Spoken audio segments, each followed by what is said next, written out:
The great ship Dominion's fist hung in the void between stars like a metal mountain. Admiral Kethvar stood on the bridge, his green-scaled hands clasped behind his back. Around him, the crew of the Zephyrian hegemony worked at their stations. The soft hum of advanced technology filled the air. Kethvar had conquered 17 worlds for the Empire. Each time, the pattern was the same. Study the target species. Find their weaknesses. Break their spirit. Add another world to the hegemony's growing collection. Admiral, his aide commander Vextal approached with a datapad. The War Council has finished reviewing the Earth files. Kethvar took the device and scrolled through the information. His yellow eyes moved across the data with practiced efficiency. Earth, the third planet in a small solar system. Home to a species called humans. The reports painted a picture that made Kethvar almost smile. The humans were primitives. They still used chemical rockets to barely escape their own planet's gravity. Their weapons fired metal bullets using explosive powder. They had no energy shields, no plasma cannons, no faster-than-light travel. By galactic standards, they were barely above cave dwellers. But what made Earth truly pathetic was the humans themselves. The species was divided into nearly 200 separate nations. These groups fought constant wars among themselves over resources, territory, and ideas. The intelligence reports showed conflicts happening across every continent. Humans killing other humans with remarkable efficiency. Look at this, Kethvar said to his aide. He pointed at a section of the report. In the last century alone, they have fought 2 major global wars. Millions dead. They poisoned their own planet's atmosphere. They can't even agree on basic facts about their own history. Vextal nodded. A deeply fractured species, Admiral. Our psychological warfare division believes they will surrender within days of first contact. Kethvar walked to the great viewing window. Stars stretched in all directions. Each one represented potential worlds to conquer. The hegemony had grown from a single planet to an empire spanning 400 worlds. The Zephyrians had learned that the key to empire was not just superior firepower. It was understanding your enemy better than they understood themselves. The humans had made it easy. Their own transmissions told the story of their weaknesses. They broadcast their conflicts to the galaxy. They advertised their divisions. They showed their primitive technology with what seemed like pride. The War Council debates whether Earth is worth the fuel costs. Vextal continued. Some suggest we simply destroy the planet from orbit. Save time and resources. Kethvar turned from the window. His reflection stared back at him from the dark glass. Like all Zephyrians, he stood tall and lean. His green scales caught the bridge's blue lighting. His species had evolved on a harsh world. They had learned to be patient, calculating, efficient. No, Kethvar said finally. This is an opportunity. Sir? The younger species in our empire need to see how conquest works. The hegemony has grown soft with success. Some worlds surrender before we even land troops. Our military needs practice. Kethvar walked back to his command chair. The massive seat was carved from black stone taken from the hegemony's homeworld. It reminded him of what the Zephyrians had built, what they represented. Earth will be a teaching exercise, he continued, a demonstration of proper conquest technique. We will follow full protocol, psychological warfare first, limited orbital bombardment, then ground forces to accept surrender. He activated the ship's communication system. On screens throughout the fleet, hundreds of ship captains appeared. The Third Fleet represented the finest military force in known space. Each vessel was a masterpiece of Zephyrian engineering. Each crew was trained from childhood in the arts of war. Commanders, Kethvar's voice carried across the fleet. We have received our next target, a primitive world called Earth. Intelligence indicates this will be a simple operation. Estimated conquest time, 4 to 7 standard days. A few of the younger captains looked disappointed. They had hoped for a real challenge. Some of the veterans smiled. Easy conquests meant fewer casualties and more glory to go around. The humans are divided and primitive, Kethvar continued. They have no orbital defenses, no energy weapons, no understanding of proper military doctrine.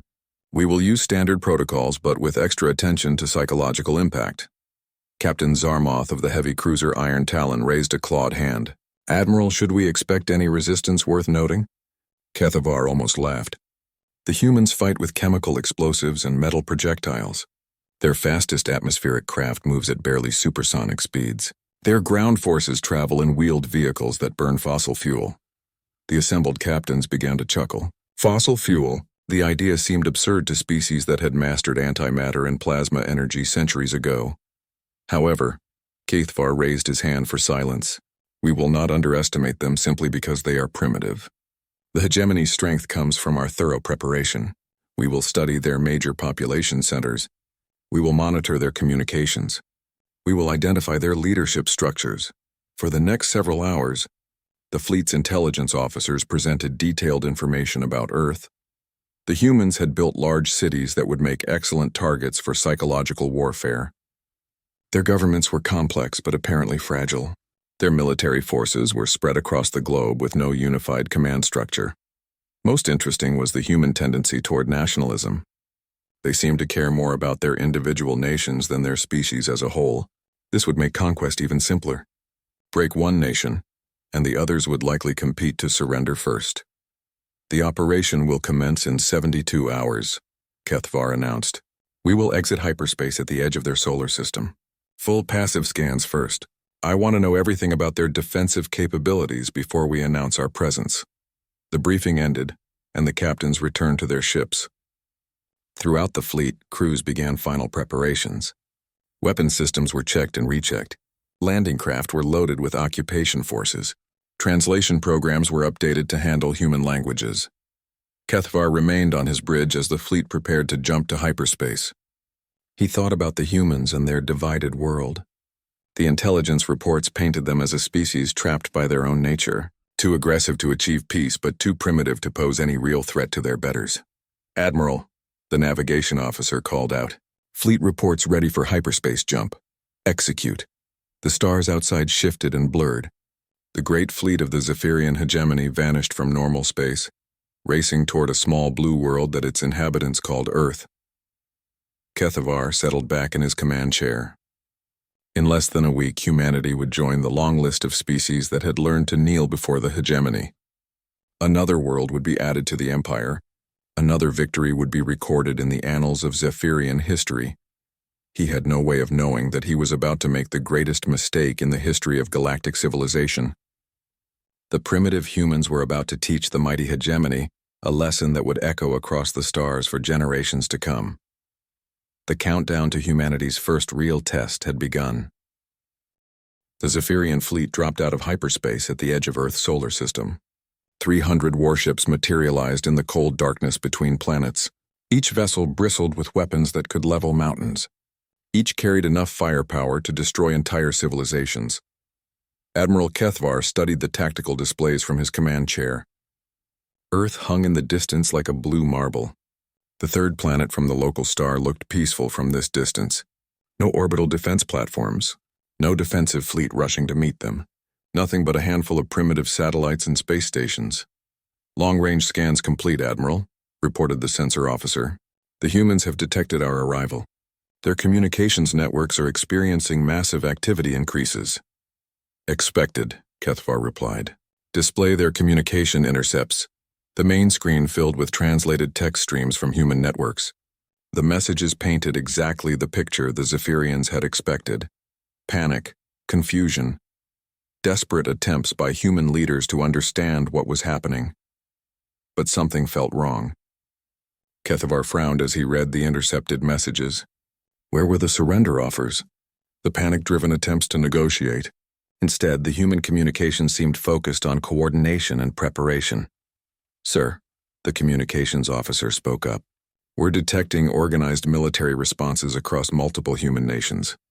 They appear to be implementing some sort of defense protocol. Caithvar stood and walked to the main display. The tactical overview showed Earth's continents highlighted with increasing military activity. But the pattern made no sense. Instead of the chaos they had expected, the humans were organizing. Impossible, Commander Vextal said from beside him. Intelligence reports indicated these humans fight constantly among themselves. They should be too divided to coordinate any meaningful response. Begin Phase 1, Caithvar ordered. Target their major population centers with warning shots. Disable their military satellites. Broadcast surrender demands in their primary languages.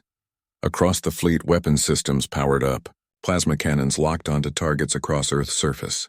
The humans were about to learn what happened when they faced the might of the hegemony. The first strikes hit military installations on every continent. Precision plasma bursts destroyed radar stations, communication hubs, and command centers. The attacks were carefully calculated to demonstrate power while minimizing casualties. This was psychological warfare at its finest. The surrender demands followed immediately.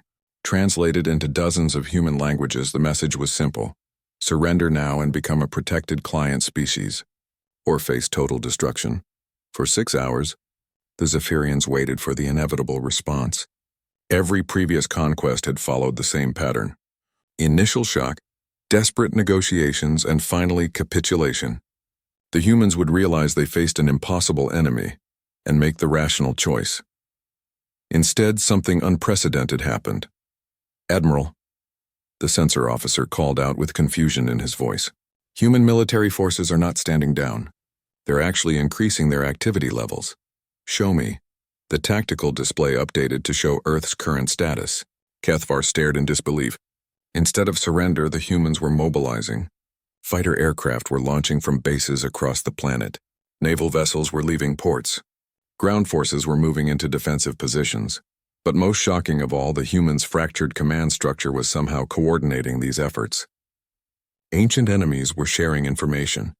Rival nations were aligning their defense plans. The species that couldn't agree on basic facts about their own history was suddenly working together. "Sir, we're detecting approaching aircraft," the tactical officer reported. "Multiple squadrons of human fighter jets." Kethvar almost laughed. "Fighter jets? Chemical-powered atmospheric craft? Alert the defense grid. Prepare to demonstrate the futility of their resistance." The human aircraft appeared on long-range sensors like tiny insects approaching giants. Their primitive chemical engines left heat trails across space. Their metal hulls would offer no protection against Zephyrian weapons. This would be over in minutes. The first squadron of human fighters entered weapons range of the Zephyrian scouts. The aliens prepared to swat aside this pathetic show of defiance. Plasma cannons locked onto targets. The humans would be vaporized before they could even direct hit on scout vessel Sharpclaw, came the shocked report. "The humans have somehow damaged our shields." Kethvar spun toward the tactical display. Impossible. Human weapons couldn't even scratch Zephyrian armor. Yet the display clearly showed damage to one of their scout ships. "How?" he demanded. "Unknown, Admiral. The human aircraft appear to be using some sort of coordinated attack pattern. They're not targeting our armor.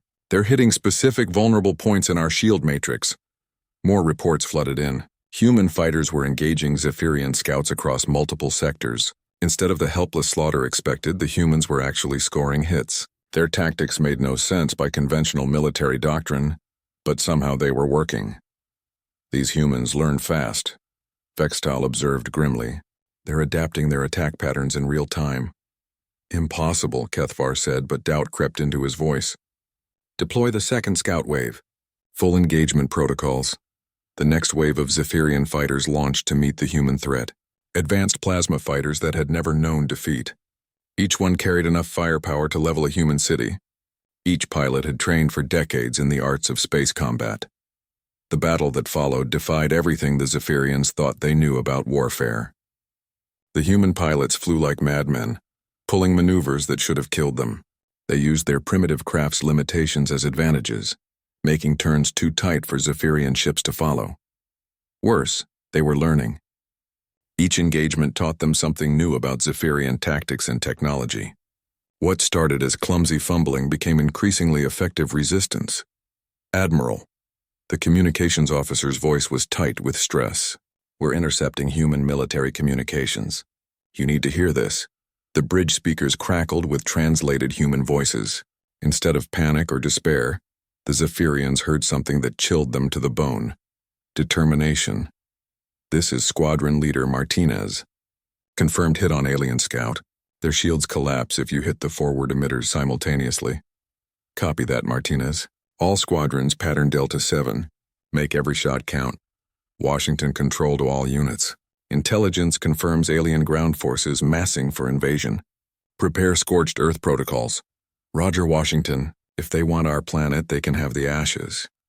Kethvar listened to the intercepts with growing unease. These were not the communications of a broken species preparing to surrender. These were the voices of warriors preparing for total war. Sir, the tactical officer reported, human casualties are approaching 60%, but they're not withdrawing. If anything, their attacks are becoming more coordinated. What about their population centers? Surely they're demanding their military stand down. No, sir. Intercepted civilian communications indicate widespread support for resistance. They're actually volunteering to help military efforts. Kethvar stared at the tactical display. This wasn't how conquest worked. The humans should be terrified. They should be rational. They should be surrendering to save their lives. Instead, they were fighting like creatures with nothing to lose. Admiral, Vextall approached quietly. Perhaps we should consider orbital bombardment. End this quickly before they adapt further. Kethvar considered the option. Standard hegemony doctrine called for escalation if initial psychological warfare failed. Destroy a few cities to demonstrate the cost of resistance. The humans would surely see reason then, but something about their communications worried him.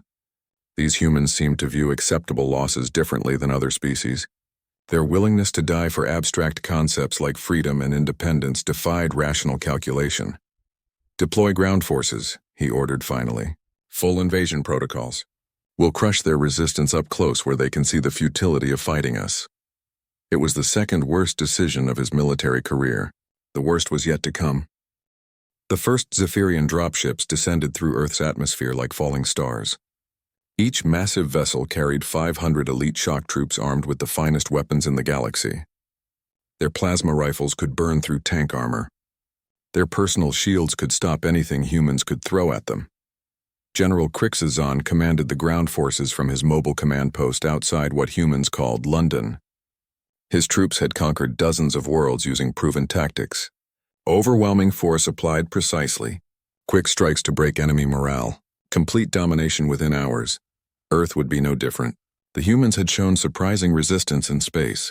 But ground combat was where the hegemony truly excelled. No primitive species had ever withstood a full Zephyrian assault. All units report successful deployment, his aide announced. Resistance is minimal. Human forces appear to be withdrawing from population centers. Crixon nodded with satisfaction. Finally, the humans were showing sense. They had seen Zephyrian dropships and realized the hopelessness of their situation. Soon, human leaders would emerge with white flags and surrender documents. The first attacks came at dawn. Human forces struck the Zephyrian perimeter with weapons that should not have worked. Chemical explosives rigged to motion sensors. Projectile weapons firing from concealed positions. The attacks were crude but coordinated. Sir, a squad leader reported over the communications network. Section 7 is under heavy fire. The humans are using some sort of tunnel system to move troops unseen. Crixon studied his tactical display. The humans were not fighting like a regular army. Instead of holding defensive lines, they appeared and disappeared like ghosts. They would attack from one direction, then vanish before Zephyrian forces could respond. Deploy sensor drones, he ordered. Map their tunnel systems. We'll smoke them out. The drones revealed the shocking truth. Beneath every human city lay a network of tunnels, sewers, and underground facilities. The humans had turned their own infrastructure into a weapon. They could move anywhere without being seen from above. But that was just the beginning of the nightmare. The humans began capturing Zephyrian equipment. At first, Crixon thought this was just primitive looting. Every conquered species tried to steal advanced weapons. It never mattered because they lacked the knowledge to use them effectively. The humans were different. Sir, came an urgent report from the field. Sector 12 reports human forces are using captured plasma rifles against us. They appear to have figured out the targeting systems. Impossible, Crixon replied. Those weapons require biometric locks and specialized training. Sir, I'm watching them use our own weapons right now. They've somehow bypassed the security protocols. More reports flooded in from across the battlefield. Human forces were not just using captured weapons. They were modifying them, improving them, combining Zephyrian technology with their primitive systems to create hybrid weapons that performed better than either alone. The intelligence officer approached Crixazon with a datapad. His scaled face showed confusion and worry. General, you need to see these intercepts. The humans are reverse engineering our technology faster than our analysts thought possible. Crixazon read the translated human communications with growing alarm. Human engineers were sharing information across their global network. They were posting detailed analyses of Zephyrian weapons online for everyone to see. Their entire species was working together to understand and counter alien technology. This is Dr. Chen in Beijing. The alien power cells operate on contained antimatter. If we can destabilize the containment field, Tokyo University confirms the alien armor has a weakness at joint connections. Concentrated acid from car batteries can eat through the seals. Moscow reports success using modified welding torches as anti-armor weapons. Sharing blueprints now. The humans were doing something no other species had attempted. They were learning from each engagement and sharing that knowledge instantly across their entire planet. Every mistake the Zephyrians made was analyzed and countered within hours. But the worst part was the human fighters themselves. Zephyrian troops were trained to fight rational enemies.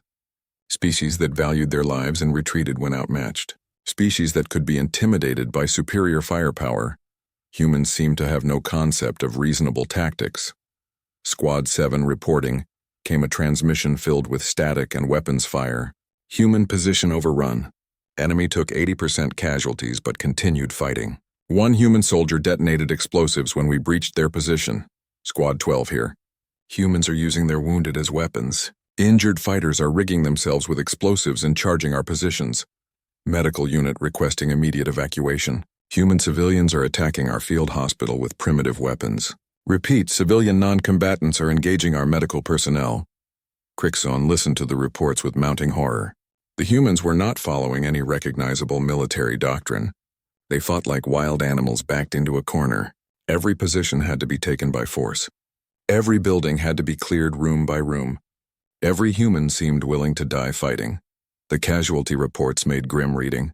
Zephyrian forces were taking losses at rates not seen since the early days of the Empire. These primitive humans with their crude weapons were killing elite soldiers faster than they could be replaced. General, his communications officer called out, priority transmission from Admiral Kethvar. The Admiral's scaled face appeared on the command screen. Behind him, the bridge of the flagship showed obvious signs of battle damage. Report, General. Our orbital sensors indicate ground forces are encountering unexpected resistance. Sir, the humans are not fighting like any species we've encountered. They show complete disregard for casualties. They adapt to our tactics in real time, and they're somehow learning to use our own technology against us. Admiral Kethvar's expression darkened. Explain. The humans have a global communication network that allows instant sharing of information. Every tactical innovation they discover is transmitted to their entire species within minutes. They're essentially learning as a collective organism. That should make them predictable. No, sir. It makes them unstoppable. Each engagement teaches them something new. They're becoming more effective every day while our forces are being worn down. The Admiral was quiet for a long moment. On his bridge, crew members worked frantically at their stations. Through the view screen behind him, Crixon could see human spacecraft engaging Zephyrian vessels. Primitive craft that should have been helpless were somehow holding their own against the Empire's finest ships. General, what do you need to complete this operation? Crixon looked at his tactical display. Red markers showed human resistance across every continent. His forces were spread thin, taking casualties and facing an enemy that seemed to grow stronger with each passing hour. Sir, I need reinforcements, at least 3 additional divisions. And I recommend we consider strategic bombardment of population centers. The humans will not surrender as long as they believe resistance is possible. Denied. The hegemony does not massacre civilians to achieve military objectives. Then, sir, I must inform you that current operations may take significantly longer than projected. Admiral Kethvar nodded grimly. Continue the operation, General. I'll see what reinforcements can be spared. The transmission ended, leaving Crixon alone with his troubled thoughts. Outside his command post, the sounds of battle echoed across the human city. Explosions, weapons fire, and the strange war cries humans made when charging into hopeless situations. He had conquered 17 worlds for the hegemony. He had broken armies and toppled governments. But he had never faced an enemy like humanity. The humans were teaching him something terrifying. They were showing him what happened when a species valued freedom more than life itself. When an entire planet chose death over slavery. For the first time in his military career, General Crixon began to wonder if the Zephyrian hegemony had made a terrible mistake. 6 months had passed since the Zephyrian invasion began. What was supposed to be a quick demonstration of imperial power had become a grinding nightmare that consumed resources and lives at an alarming rate. Admiral Kethvar stood in his damaged command center, reading reports that defied belief. Human resistance had not collapsed. Instead, it had spread beyond Earth itself. "Show me the sector reports," he ordered his intelligence officer. The main display filled with a map of hegemony space. Red markers indicated worlds experiencing unrest. Yellow markers showed planets with confirmed rebel activity. Orange markers designated systems where colonial authority had completely broken down. There were far too many markers. "The humans have been busy," Intelligence Officer Mortel reported grimly. "Using captured faster-than-light drives, they've launched expeditions to 47 different star systems." "Military expeditions?" "No, sir. Something far worse. Propaganda missions." Kethvar studied the data with growing alarm. Human agents had somehow reached dozens of hegemony worlds. They weren't launching military attacks. Instead, they were doing something much more dangerous. They were talking to the local populations. What are they telling them? The same message everywhere: that the hegemony rules through fear alone, that resistance is possible, that freedom is worth fighting for. They're showing video recordings of human forces successfully engaging our military units. The recordings were devastating. Primitive humans with improvised weapons destroying Zephyrian vehicles. Human civilians building barricades from rubble and holding off elite shock troops. Most damaging of all, images of human cities still functioning despite months of occupation. These videos answered a question that subject species across the Empire had never thought to ask. What if the mighty hegemony wasn't invincible after all? "Sir," Mortel continued, "we're receiving reports of open rebellion on 17 worlds. Colonial governors are requesting immediate military intervention." Kethvar turned to his tactical display. The situation was spiraling out of control faster than anyone had anticipated. The hegemony's military forces were designed to conquer new worlds, not fight insurgencies across hundreds of existing colonies. "What about the Threx system? Lost contact 3 days ago. Intelligence suggests the local population has overthrown the colonial government. They've declared independence and are calling themselves the Threx Liberation Front." The Threx had been model subjects for over 50 years. Peaceful, productive, completely compliant with hegemony authority. If they were rebelling, it meant the human message was spreading to species that had never shown any resistance before. And the Kalari worlds? The Kalari have always been troublesome, but they're now in open revolt. They've captured our orbital stations and are using them to broadcast pro-resistance messages throughout their system. Kethvar walked to the main view screen. Earth still hung in space below them, blue and defiant. The planet's surface showed the scars of months of warfare, but human cities continued to function. Their industries continued to produce weapons. Their people continued to fight. Somehow the humans had done the impossible. They had shown the galaxy that the Zephyrian hegemony could be resisted. "Admiral," his communications officer called out urgently. Priority message from the homeworld. High Admiral Gorthok appeared on the screen. The supreme military commander of the hegemony looked older than Kethvar remembered. The stress of managing an empire in crisis showed in his scaled features. "Kethvar, report on the Earth situation." "Sir, human resistance remains strong. Ground forces report continued casualties with minimal territorial gains. The humans have adapted their tactics and are now using captured technology effectively against us." "And the colonial rebellions?" Kethvar hesitated. The truth was difficult to speak aloud. "Sir, the human example has inspired unrest across 17 star systems. Colonial forces are requesting reinforcements to suppress local populations." High Admiral Gorthok was silent for a long moment. Behind him, Kethvar could see the council chamber on the homeworld. Emergency meetings had been running continuously for weeks. "Kethvar, I'm ordering immediate reinforcements to your position. The Second Fleet will arrive within 10 days. You are authorized to use any means necessary to end this crisis." "Sir, what about the colonial rebellions?" "The Council has decided. We crush the human resistance first. Make an example that will discourage further rebellions elsewhere. If necessary, we will glass the planet from orbit."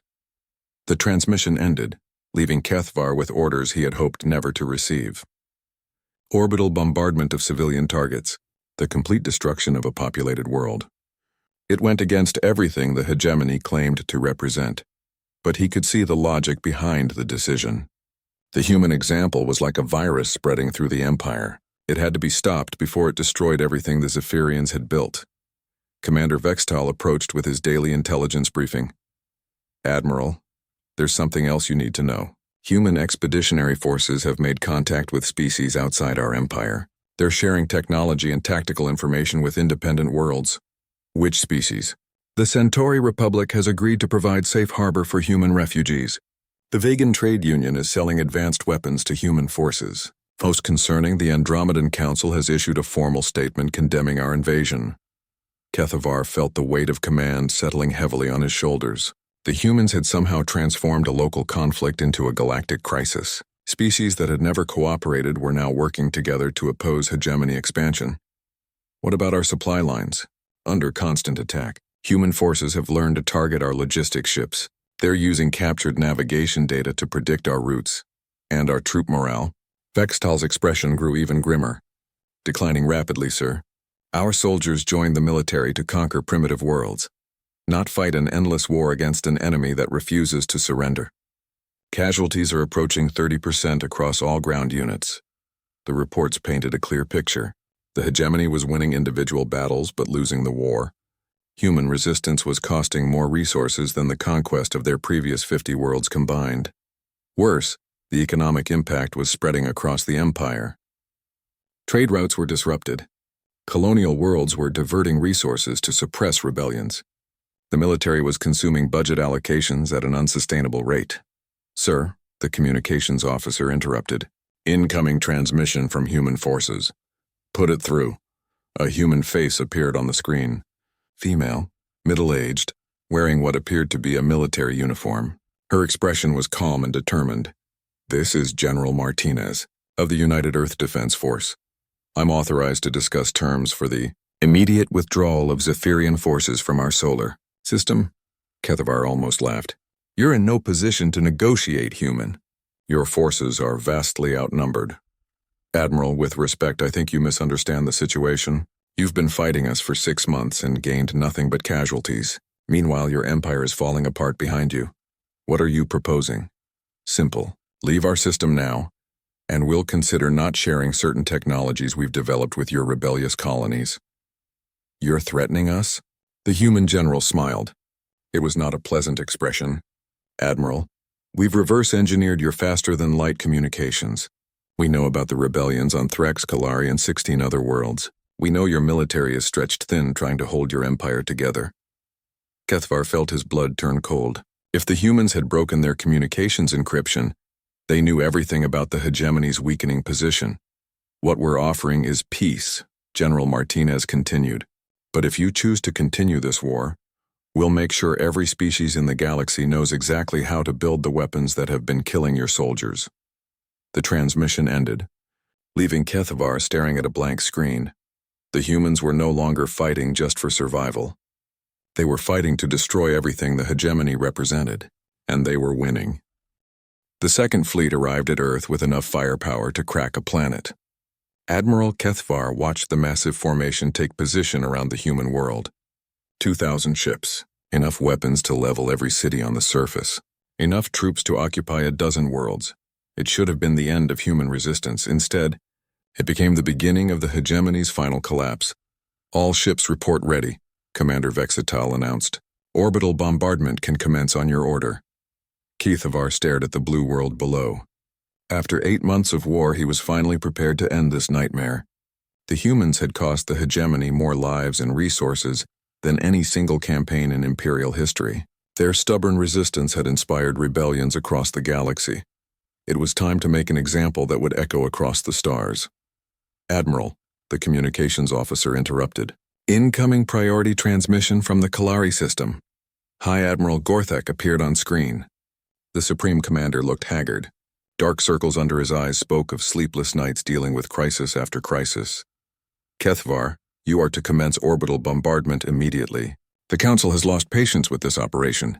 Yes, sir. Beginning final bombardment in... Sir! The tactical officer's voice cut across the bridge. Multiple hyperspace signatures detected. Unknown ships dropping out of FTL at system edge. The tactical display updated to show the new arrivals.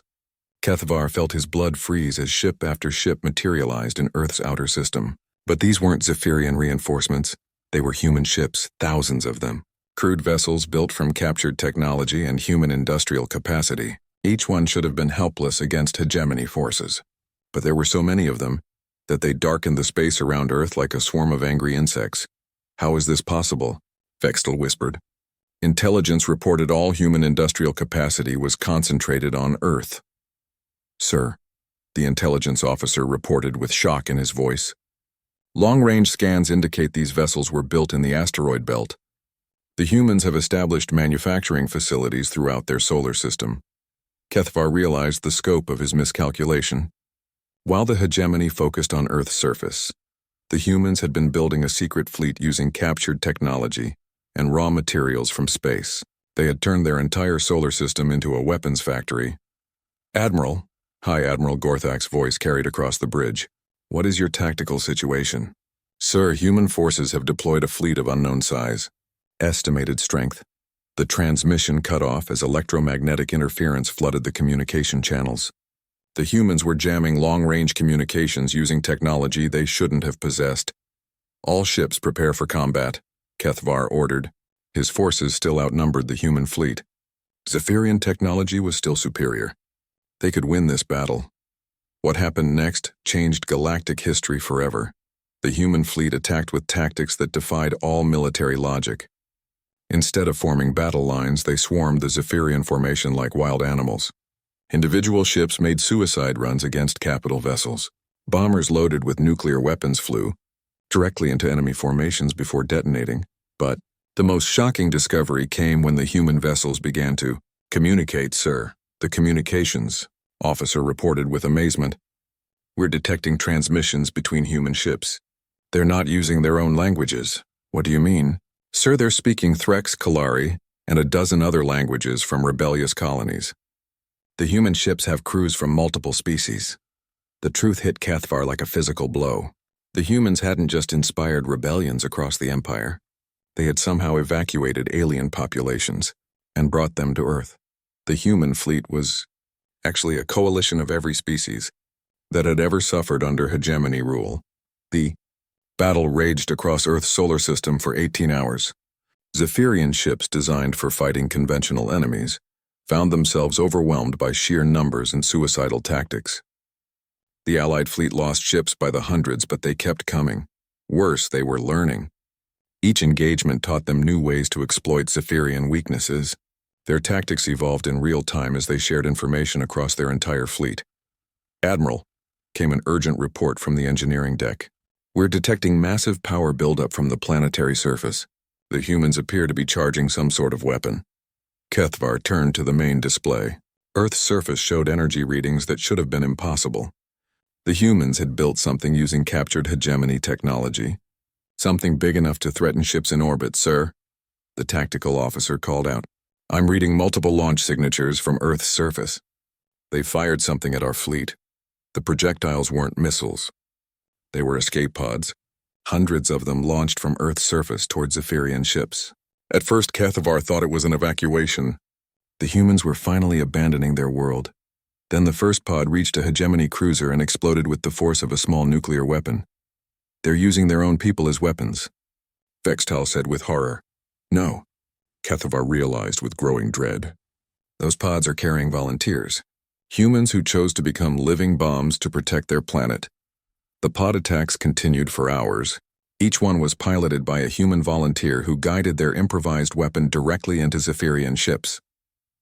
They sang as they died. War songs transmitted across open channels so everyone could hear their final moments. By the end of the day, the Second Fleet was in full retreat. Half their ships were destroyed or damaged beyond repair.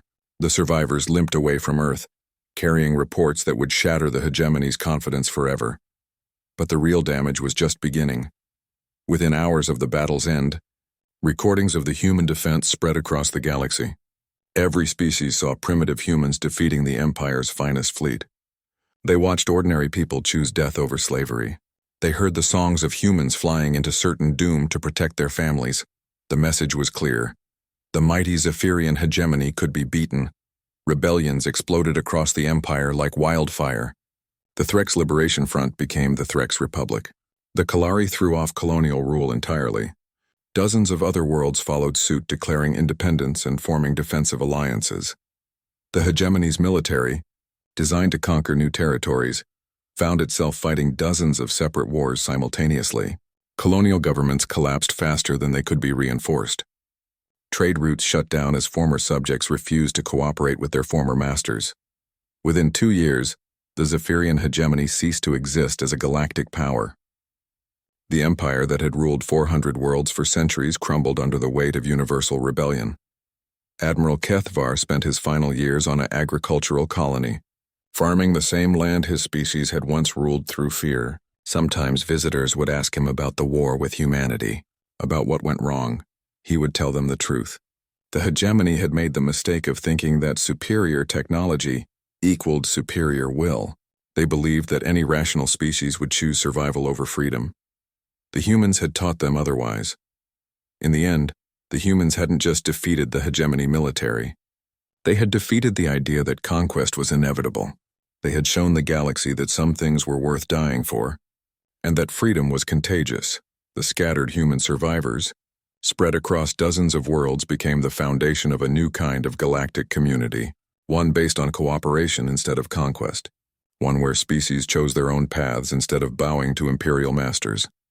And sometimes, late at night on his quiet farm, HFY would look up at the stars and wonder what the galaxy might have become if his people had chosen to ask for friendship instead of demanding submission. The humans had taught the universe a simple lesson. There are some fights worth having, no matter the cost. And once that lesson was learned, it could never be forgotten.